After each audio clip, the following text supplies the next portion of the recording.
Wel, bore da. A diolch i chi gyd am eich cefnogaeth y bore yma.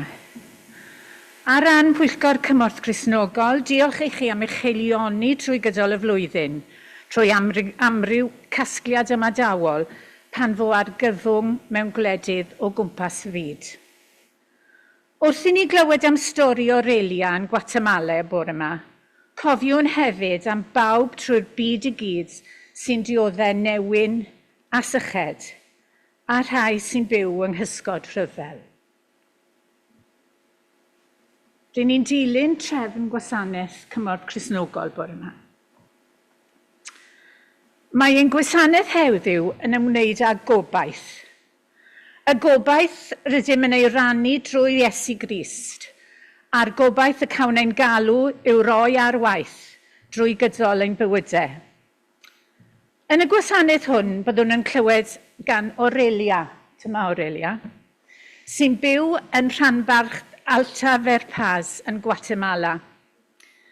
Mae cymunedau brodorol fel un Aurelia wedi gweld eu hunain beth yw effaith yr argyfwng hinsawdd a chamfanteisio diwydiannol, gyda gafonydd yn sychu, cnyden methu a ffynonellau bwyd dan fygythiad. Ond nid yw Aurelia am roi'r ffidil yn y to. Rydw i wir yn rhoi fy mywyd i fy nghymdogion, dywedodd wrth Cymorth Cristnogol. Mae cariad Aurelia at ei chymdogion a'i gobaith di-derbyn yn ei chynnal wrth iddi weithio i drawsnewid ei ragolygon hi ei hun a rhagolygon ei chymuned. Wrth i ni ddod at ein gilydd, gadewch i ni weddio dros y rhai fel Aurelia y mae ei gobaith yn gorlifo i weithredu. A gadewch i ni geisio dilyn ôl troed Aurelia yn ein hymrwymiad ein hunain i lesiant ein cymdogion. Gweddiwn. Byw grasol, rwyt ti'n galw'r holl greadigaeth ynghyd mewn cariad. Wrth i ni gyfarfod heddiw, goleia ein calonau mwyn i ni allu gweld y gobaith rwy ti wedi ei galw ni ato. Fel dy blant, boed i ni dyfu yn debyg i ti, yn llawn tosturi ac yn dyheu am gyfiawnder. Nertha ni fyw ein galwad, a rhoi ffydd, gobaith a chariad ar waith. Amen. Gawn ni ganu'r emyn gyntaf, sef 841. Agor di ein llygaid arglwydd i weld angen mawr y byd. Gweld y gofid sy'n ein hymyl, gweld y dioddau draw o hyd. Madda i ni bob dallineb sydd yn rhwystro grymd y ras, a'r anghofrwydd sy'n ein llethu wrth fwynhau ein bywyd bras. Agor di ein calon arglwydd, a gwna ni yn gyson hael, o perffeithio ein trefniadau fel y llwyddont yn ddiffail. Rhown y nawr ein diolch i ti am y roddion ddaw o hyd, dan dy fendith daw heilioni, a llawenydd i'r holl fyd.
Dyma ran gyntaf stori Aurelia. Yn ranbarth Alta Verapaz, Guatemala, mae 90% o bobl yn byw mewn tlodi. Mae'r ranbarth yn gartref i bobl frodorol o Colwetri. Mae dynion yn y gymuned yn aml yn chwilio am waith i ffwrdd o'i cartrefi, tra bod menywod yn tyfu cnydau i fwydo eu teuluoedd. Mae Aurelia yn arweinydd cymunedol, yn fam i 8 o blant ac yn famgu annwyl. Yn ystod y blynyddoedd diwethaf, mae tymheredd uchel a phatrymau tywydd annisgwyl wedi taro ffermwyr fel Aurelia yn galed. Mae ffynonellau dŵr yn sychu neu'n cael eu sygru gan fywydiant. Mae Aurelia ac phobl eraill lle mae hi'n byw yn cerdded am tua 4 awr bob dydd dros fwy daith, y mae rhaid i fynd ei gwneud i gasglu dŵr glân a diogel o ffynnon cenote, sync dwll naturiol fel ogof gyda dŵr ar y gwaelod.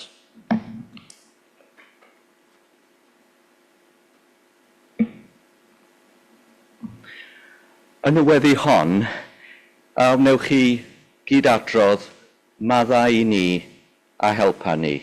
Mi fydd hyn yn dilyn y geiriau yn dy drigaredd. Gweddiwn. Da trigarog, rwy ti'n ein herio ni drwy eiriau proffwydi. Rydym yn cyfdaddedd ein bod ni wedi methu gwrando, neu wedi esgus peidio a chlywed. Gadewch i gyfiawnder lifo fel dŵr, fel y dwedes di wrthym ni. Ond rydyn ni'n rhwystro'r nentydd rhag llifo, ac yn sychu'r afonydd, yn dy drygaredd, maddau ni a helpa ni. Arglwydd cariadus, deithos nid i gael dy wasanaethu, ond i wasanaethu. Rydym yn cyfaddaf ein bod wedi cuddio ein talentau, ac wedi troi wrth y rhai sydd angen ein doniau. Car dy gymydog fel ti dy hun i'w dorchymyn i ni. Ond rydym ni'n poeni y bydd cariad o'r fath yn costio gormod i ni. Yn dy drygaredd, maddau ni a helpa ni. Ysbryd glân, rwy ti'n ein grymuso gyda gobaith di-ddiwedd. Rydym yn cyfaddaf ein bod ni wedi gadael i syniciaeth gael y gorau arnom, ac wedi datgan all y byd newid. Pan fyddwn ni'n anobeithio, rwy ti'n yno i'n cysuro, ond rydyn ni'n ceisio dibynnu arnom ni ein hunan yn unig. Yn dy drygaredd, maddau ni a helpa ni. Amen.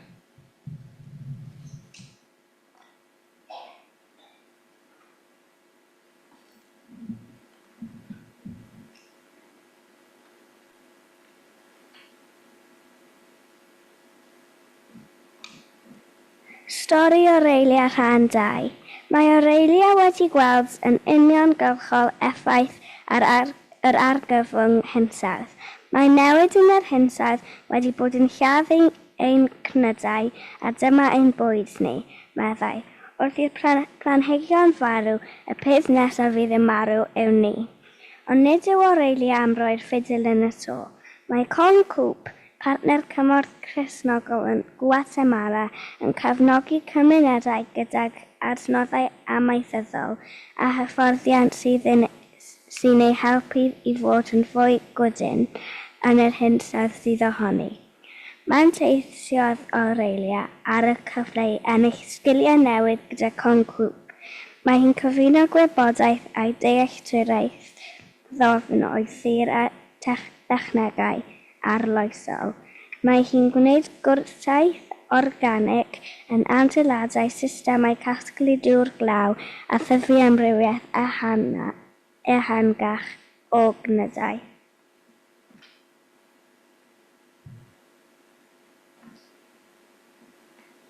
Gweddiwn. Arglwydd, rwy ti'n cadw dy awddewidion yn ffyddlon. Drwy'r ysbryd, rwy ti'n ein bendithio gyda gobaith di-ddiwedd. Pan fydd pŵer yn ceisio tawelu cyfiawnder, rho'r dewrder i ni godi ein llais. Pan fydd terfyn ar dylodi yn ymddangos ymhell i ffwrdd, adnewyddau'n ffydd yn dy deyrnas a ddaw ar y ddeiar. Pan fydd ein cymydog yn estyn allan, ysbrydola ni i ymateb â chariad sy'n gorlifo. Yn enw Iesu, amen.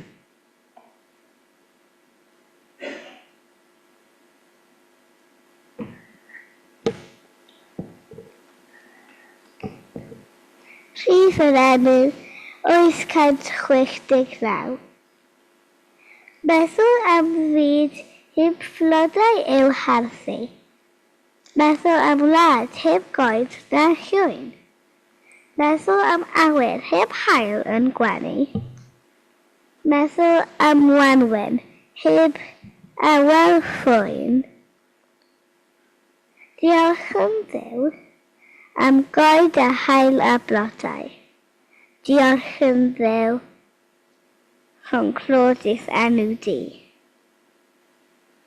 Meddwl am fyd heb bobl i'w lenwi. Bob man yn wag, y strydoedd a'r tai. Meddwl am dref heb traffig na helwydd. Neb yma i garu. Neb i fathau bai. Diolch yn Dduw am deulu ac am ffrindiau. Diolch yn Dduw rhwng clodus enw di. Rhif o'r emyn 869.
Pennod 11.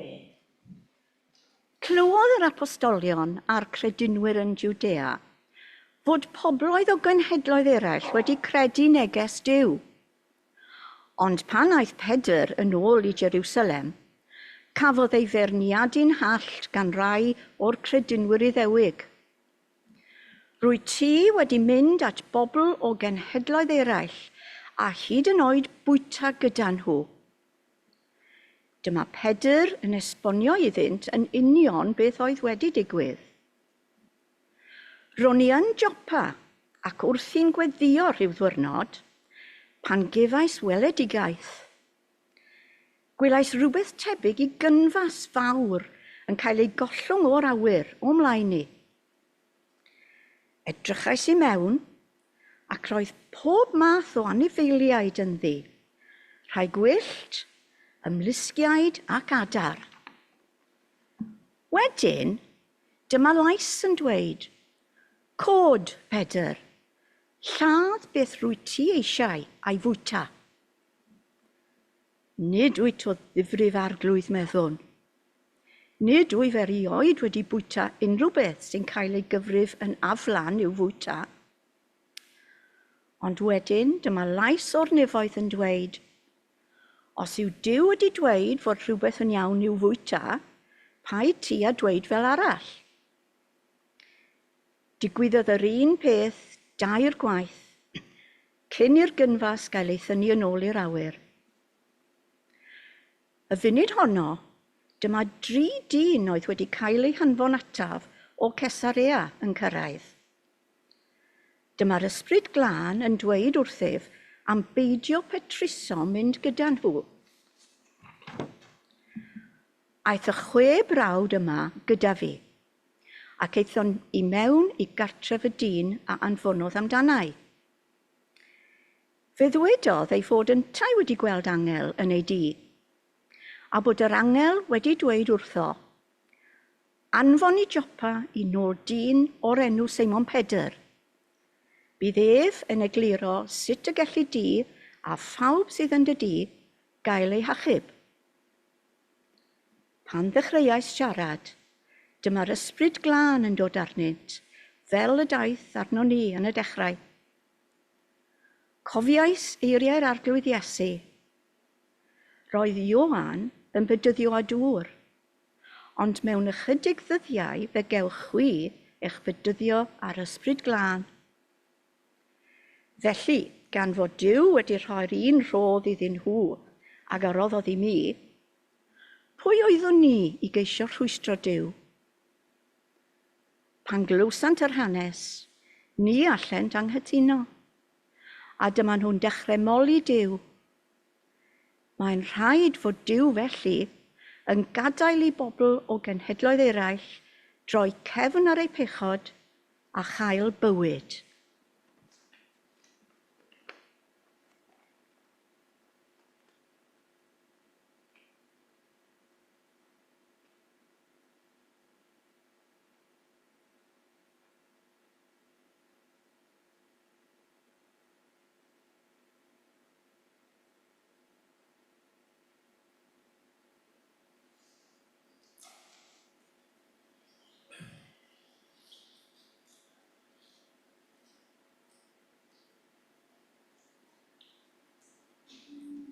Mae sychder a datgodwygo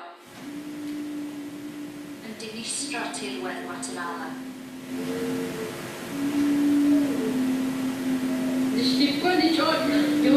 Mae hinsawdd yn poethi pob dydd. Mae lladd yn planhigio ni, ac mae'n ei lladd ni. Mae cyfraddau diffyg maeth fel plant yn beryglus o uchel. Os ydych chi'n gofyn i mi, dyn nhw ddim yn deg bod pobl yn exploitio ar dynodau hyn ac yn elwa hwnnw. A ni yw'r rhai sy'n cael ei effeithio a heb unrhyw le arall i fynd. Gadewch i gyfiawnder yn lifro i lawr fel dŵr, a chyfiawnder fel nant yn llifo bythbythau. Amos 5:24.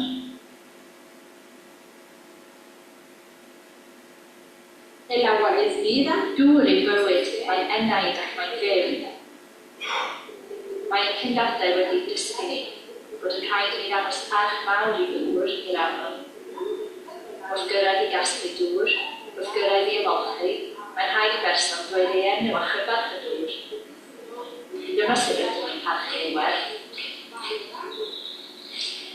Bob dydd, mae'n rhaid i gymunedau ffermio brodorol yn rhanbarth Alta Berapa brwydro i oroesi yn erbyn effeithiau tywydd eithafol a rhai sy'n ecsbloetio'r tir.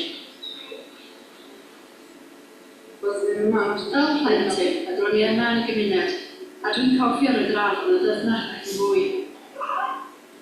Roedd crancod, berdys a ffysgod mawr, a ro'n i'n arfer bysgota. Jyst beth sy'n offio yma. Nawr, mae'n wahanol iawn, mae'n fas iawn. Mae creadu'r y ffysgod wedi dechrau marw. Maen nhw'n diflannu.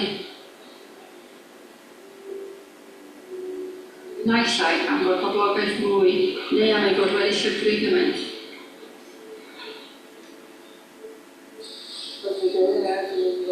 Mae'r manigfeydd wedi bod yn marw oherwydd y prinder dŵr.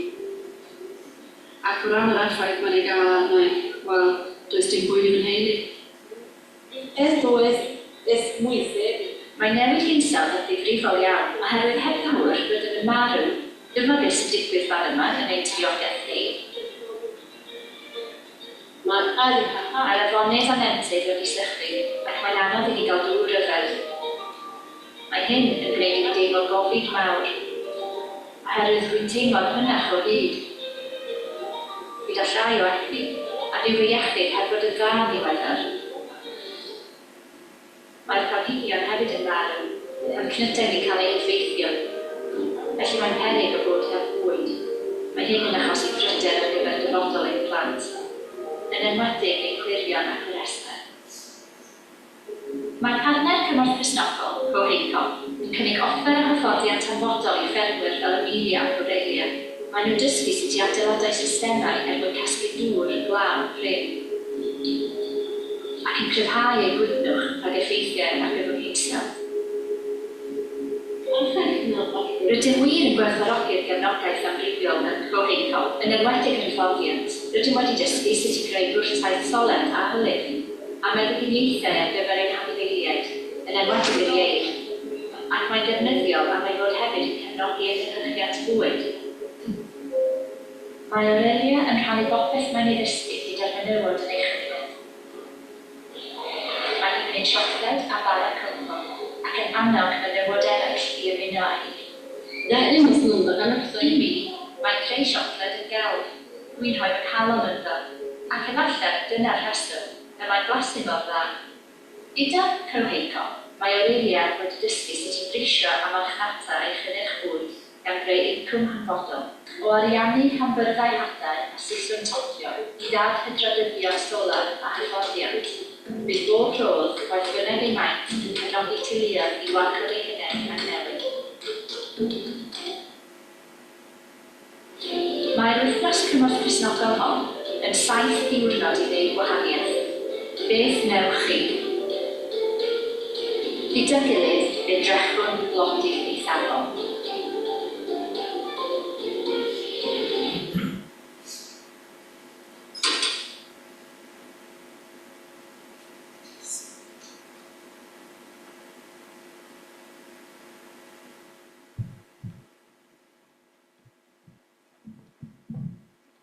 Stori Aurelia, rhan 3.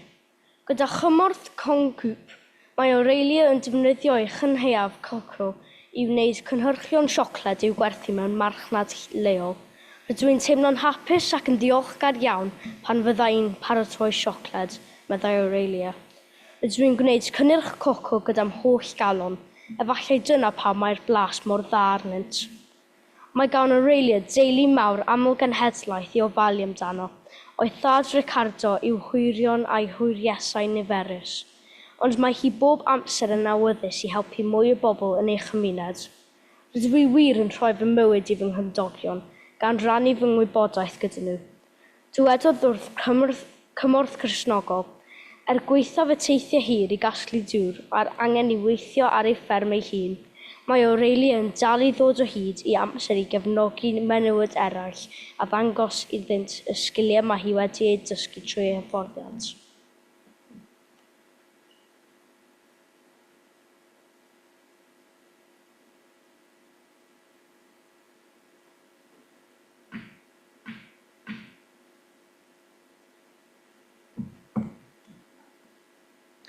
Y gorchymyn newydd allan o'r Efengyl yn ôl Ioan. Ar ôl i Judas fynd allan, dywedodd Iesu, y nawr y mae mab y dyn wedi ei ogoneddu, a Duw wedi ei ogoneddu ynddo ef. Ac os yw Duw wedi ei ogoneddu ynddo ef, bydd Duw yntau yn ei ogoneddu ef ynddo'i hun, ac yn ei ogoneddu ar unwaith.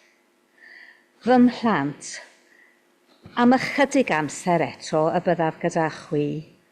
Fe chwiliwch amdanaf, ar hyn a ddywedais wrth yr Iddewon, yr wyf yn nawr yn ei dweud wrth eich chwi hefyd, ni allwch ddod lle rwyf fi yn mynd. Yr wyf yn rhoi i chwi orchymyn newydd, carwch eich gilydd. Fel y cerais i chwi, felly yr ydych chwythau i garu'ch gilydd. Os fydd gennych gariad tuag at eich gilydd, wrth hynny bydd pawb yn gwybod mae disgyblion i mi ydych. Emyn 805.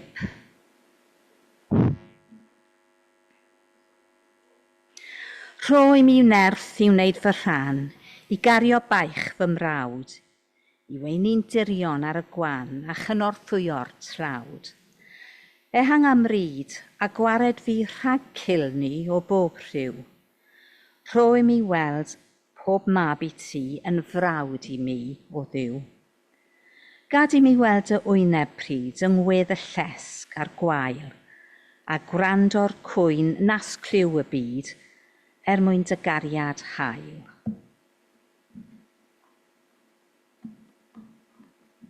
Wyth cant a phump.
Wel, bore da iawn i chi bore yma, ac mae'n fraint bod yma efo chi ar yr Sul fel hyn, ac diolch i bawb sydd wedi cymryd rhan.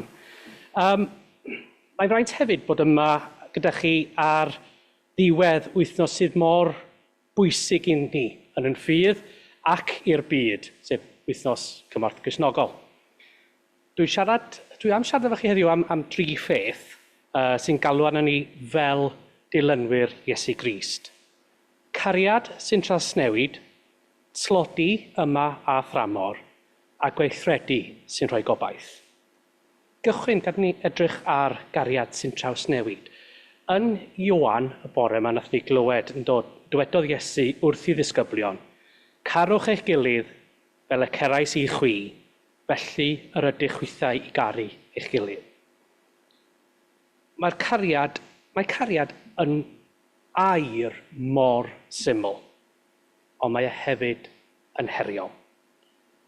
Mae yn fwy na cydymdeimlad, mae yn alwad i weithredu.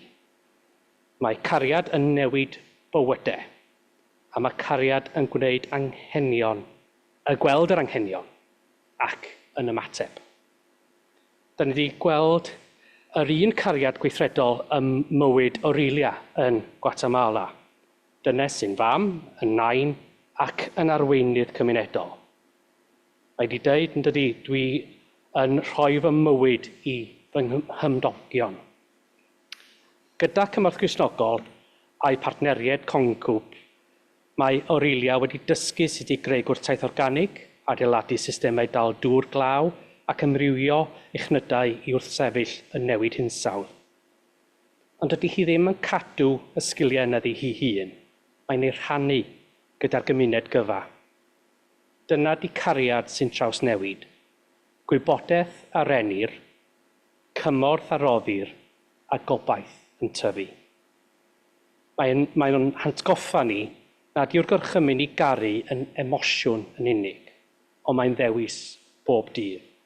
Mae'n weithred sy'n gwneud gwahaniaeth go iawn.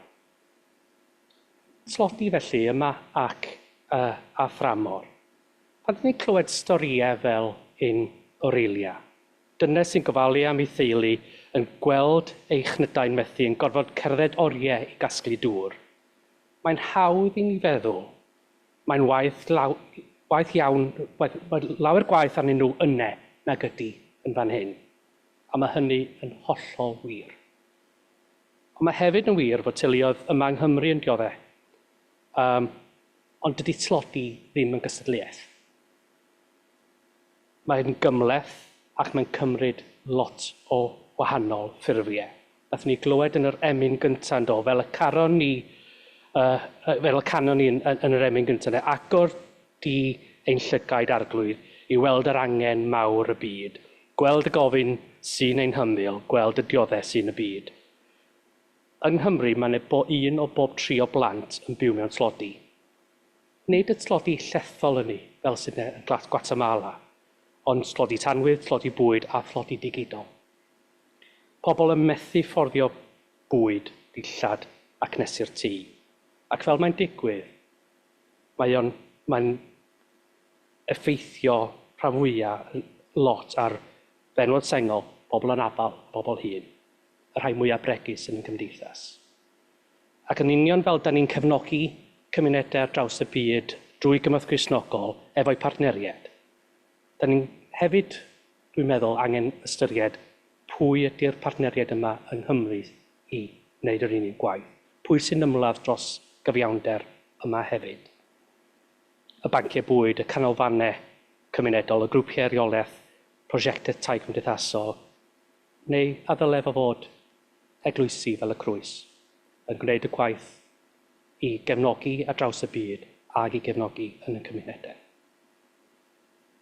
Pan oedd Emilia, mam arall o Gwatemala, yn gweld ei phlant yn llwgu oherwydd methiant cnwd, fe roddodd hi ei hun ymlaen fel cynrychiolydd cymunedol. Dysgodd sydd wedi dyfu hadau brodorol, magu eir a gwarchod y tir. Roedd ei merch bach hi, Iacedlin, yn merchu'r sesiynau hyfforddiant hefo hi.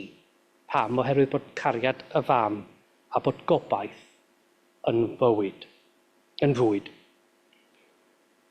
Mae y stori'n gofyn cwestiwn i ni dydy. Beth yw'r math o dlodi sydd o'n cwmpas ni yma ac ar draws y byd? A sut mae cariad Iesu Grist yn edrych yn ein hardal ni, ond hefyd yn edrych ar draws y byd? A mae'n dod wedyn at sut ydym ni yn gweithredu ac yn rhoi gobaith. Yn llyfr Joel ac yn Meica, da ni'n clywed am broffwydiodd yn gweld y dinistr o'i cwmpas, ond yn dal i gredu. Mae Meica'n dweud, yr wyf yn gwylio yn obeithiol am yr arglwydd. Dyna'r math o obaith da ni angen ei roi heddiw. Nid gobaith gwag, ond gobaith sy'n gweithredu. A wedyn, yn marc 6, da chi'n cofio porthi'r 5,000. Mae'r disgyblion yn edrych ar y torfeydd llwglyd ac yn dweud, allwn ni wneud ddim byd. Mae'r broblem yn rhy fawr. Ond mae Iesu'n dweud, rhowch chi rhywbeth i fwyta iddyn nhw. A wedyn mae'r 5 torth a'r 2 bysgodyn yn dod allan o'r dyrfa ac yn cael ei rhannu gyda'r dyrfa nes bod pawb wedi bwyta gyda help Duw. Mae'n hawdd anobeithio'n llwyr. Mae problemau y byd yn enfawr, ond edrychwch ar waith Cymorth Cristnogol. Pan ddeithon nhw at gymunedau yn Gwasanaeth, doedden nhw ddim yn dod at y trysiad o'r tu allan. Oedden nhw'n cydweithio, yn cydwrando, yn dysgu, yn cynorthwyo gyda sgiliau ac adnoddau. Mae pobl fel Emilia a Gorelia yn arwain y newid hwnnw yn eu cymunedau. Ac o'r ychydig dawdigonedd, yn union fel y bara a'r pysgod, o rannu mae yna ddigon yn dod. Felly cwestiwn i ni heddiw bore yma ydy, beth sydd gyda ni i'w gynnig i Gymorth Cristnogol a hefyd i'n cymunedau? Da ni'n cynnig yn hamser, gwirfoddoli, rhoi arian, rhoi llais neu llofnod ar ddeiseb, geiriau cyffedig i gymydog. Mae pob un weithred, waith pa mor fach, yn cyfrannu at fyd gwell. Felly, wrth i ni ddod â wythnos Cymorth Cristnogol i ben, gadewch i ni wneud 3 pheth bore yma. Gweddio dros y rhai sy'n dioddau ar draws y byd ac yn ein cymunedau. Cyfrannu'n hael beth bynnag fellwch chi, arian, amser neu drwy godi'ch llais. Ac eirioli, ysgrifennwch at eich arweinwyr, at ni'r gwleidyddion, yn lleol ac yn genedlaethol, a mynnu i bod nhw'n gweithredu gyda chardigwydd a chydwybod, mwyn heddwch ac mwyn y mwyaf bregus. Ac os da ni ddim, galwch nhw i gyfri yn y blwch bleidleisio. Mae hynny'n hynod o bwysig. Bydd pobl yn gwybod ein bod ni'n ddisgyblion i Iesu, dim oherwydd yr hyn rydyn ni ddweud, ond y ffordd ydyn ni yn caru ac yn gweithredu. Felly na i orffen y bore yma gyda un o fy hoff ddyfyniadau Saesneg gan Margaret Mead.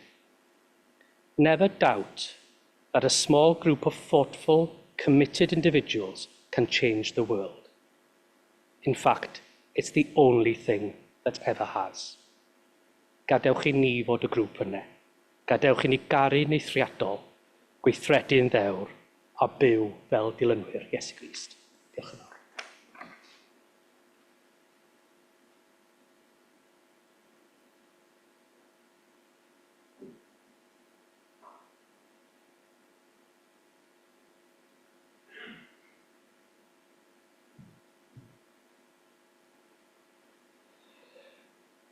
Gweddi yn syliedig ar Mica 7. As gallwn ni chi gyd adrodd bydd ein Duw yn ein clywed wedi'r geiriau rydyn ni'n edrych yn obeithiol am yr arglwydd.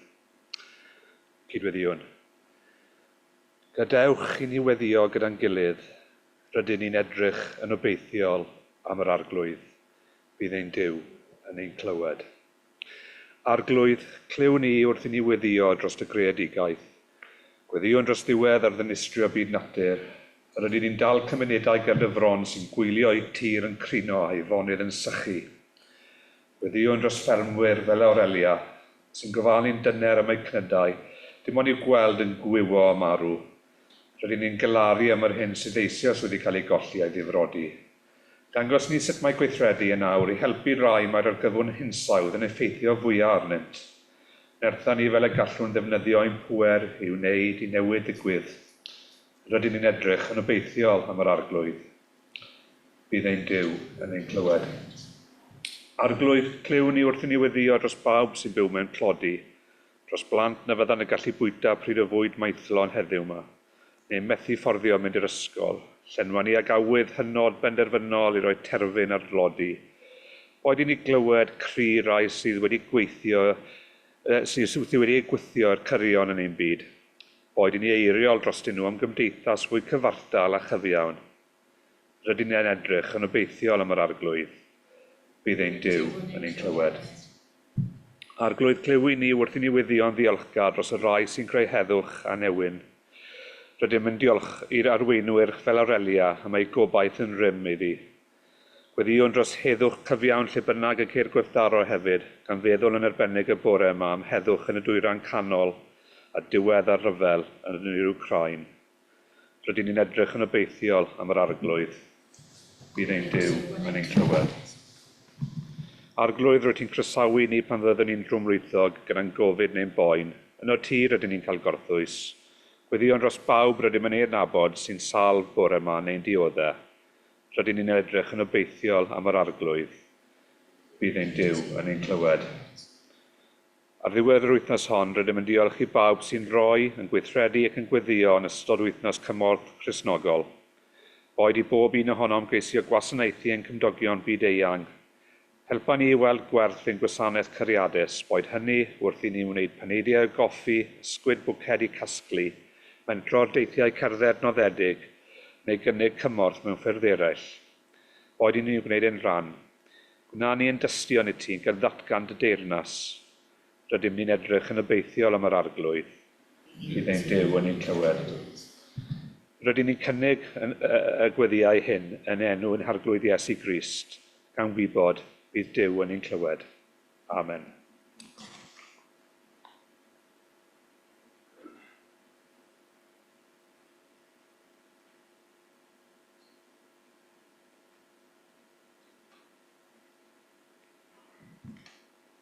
Dyma ran olaf stori Aurelia. Mae bywyd i Aurelia a'i chymuned yn dal yn anodd, ac wrth i'r argyfwng hinsawdd fwysau, mae'n ofni y bydd pethau'n mynd yn anoddach. Mae Aurelia yn gallu gweld y ffeithiau newid yn yr hinsawdd yn y cyfnodau hir o sychder, stormydd a gres ffyrneg. Roedd rhain dweud y byddai hyn yn digwydd yn y dyfodol, meddai. Ond mae wedi digwydd yn gynharach na'r disgwyl. Mae hyn yn peri pryder mawr i'n plant ac yn enwedig i'n hwyrion. Mae'r ffermwyr brydorol yn aml dan bwysau i werthu ei tir i ddatblygwyr mawr, gan arwain at ragor o ddifrod amgylcheddol. Ond dwed Aurelia ei bod hi a'i chymdogion yn parhau i fod yn unedig ac yn fawr. Ni fyddant yr roi'r ffidil yn y to. Rydw i eisiau dweud wrth rofwyr yn barhau i gefnogi Cymorth Cristnogol, meddai Aurelia, er drwy concwp maen nhw wedi bod yn ein cefnogi ni.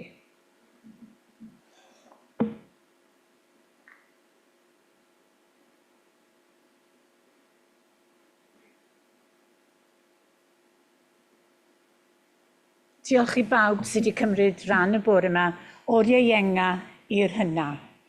Diolch yn arbennig i Peredur am yr anerchiad, i'r technegwr sy'n lan fyna, a'r organydd. Os hoffech chi weld y ffilm neu unrhyw agwedd o'r gwaith eto, gallwch chi fynd ar wefan Cymorth Cristnogol a clicio Resources. Fe ffindwch chi fe os oes ymynedd gyda chi. Gewn ni orffen y gwasanaeth trwy ganu rhif yr emyn 99. Emyn arbennig i ni fel teulu. Duw sydd gariad, caned deiar. Duw sydd gariad, moled nef. Boed i'r holl greadigaeth eilio can o fawl yw enw ef. Hwn osododd seiliau'r ddeiar ac adeinodd dir a môr. Anadl pob creadur ydyw, gariad bythol Duw ein iwr. Duw sydd gariad, bod dynion a'i calonau'n gwbl ddall. Gwared Duw drwy dragwyddoldeg blant y ffydd rhag pyrth y fall.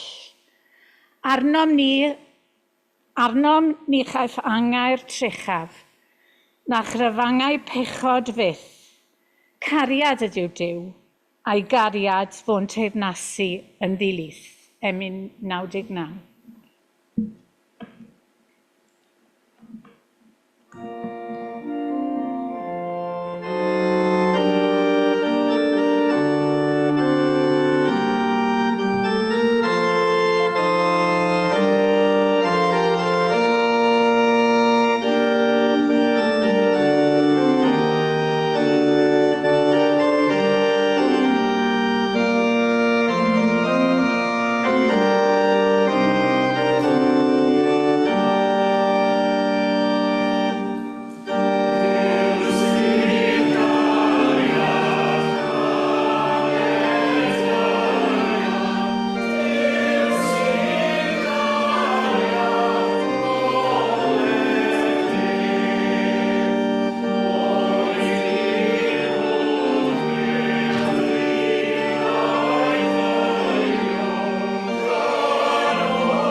Rwyt ti wedi ein bendithio'n helaeth wrth i ni fynd allan o'r lle hwn. Helpa ni fod yn gyflawn i garu trigaredd a cherdded yn wylaidd gyda thi. Rydym yn diolch i ti am waith hanfodol Cymorth Cristnogol ac am bawb sy'n cynorthwyo'r gwaith hwn. Boed idd dosturi lifo drwy'r hyn y byddwn ni'n ei wneud ac yn ei gynnig. Dduw cariadus a ffyddlon. Ro obaith i ni anhanfon allan i'r wasanaethu, heddiw a phob diwrnod. Amen.